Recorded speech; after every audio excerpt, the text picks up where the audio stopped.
Landbank to GCash. How to transfer money from Landbank Iaccess to GCash via mobile app online. And kung bago ka sa channel na to and gusto mo pa ng mga tutorial videos na katulad nito, please click the subscribe button. So gamit ko ngayon yung cellphone ko and mag-transfer ako ng pera from Landbank to GCash. Actually, may ginawa na rin kami isang video on how to transfer money from Landbank to GCash, pero ang gamit naman is yung GCash na mobile app. This time, ang gagamitin naman natin is yung Landbank Iaccess na mobile app. So I'll go ahead and tap this and I'll click mobile banking, and then I'll log in with my user ID or Iaccess ID and password. And by the way, kung wala ka pang online account with Landbank or wala ka pang Iaccess ID with Landbank, meron kaming ginawang video about it. You may click this I button to check that video.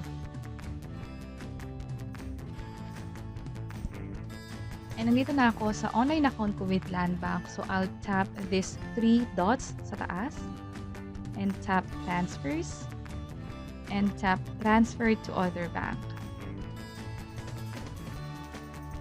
And I'll resend the OTP via email. Okay.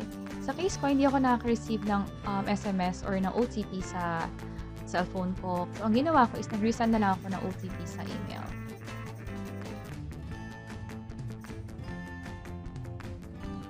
And I'll tap submit. So andito na tayo. Ang pipiliin natin is GCash. Siya. And transfer via InstaPay.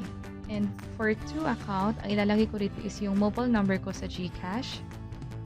And for receiver name, ilalagay ko dito yung name ko. So ang ilalagay nyo dito is kung kanino naka-name yung GCash account, yun yung ilalagay nyo dito sa receiver name. So for receiver mobile number, ilalagay ko rin yung number ko na nilagay sa GCash. And for receiver email, optional lang naman to pero lalagyan ko na rin siya ng info. So ilalagay ko yung email address ko. And for the amount, I'll add in 100 pesos. And for the purpose naman, pwede kong palitan. Ilalagay ko na lang is, let's say, savings or investment. And I'll tap submit. Before I proceed with this, sorry, hindi ko muna itatap yung submit button. I-open ko muna yung GCash account ko. So ito siya. And currently, 975 yung laman nito. So balik ako sa Landbank. And I'll tap submit. And i-double check ko lang yung details dito kung tama lahat, especially the account number or yung phone number na nilagay ko dito. And I'll tap confirm. So it's processing now. So here's the confirmation, a transaction has been successful. Yung receipt daw is na-send na raw sa email ko. And also meron din ditong transaction reference number. Naging ugali ko na na-save yung transaction reference number hanggat hindi ko pa nako-confirm kung na-transfer na nga yung pera sa kabilang account. Yung transaction reference number kasi will serve as a proof na nag-transfer talaga ako ng pera. So balik muna ako sa GCash ko. And currently it's 976. Naging 1,075 na siya because of the transfer I made from Landbank to GCash. And again, ito yung isang way para makapag-transfer ng pera from Landbank to GCash.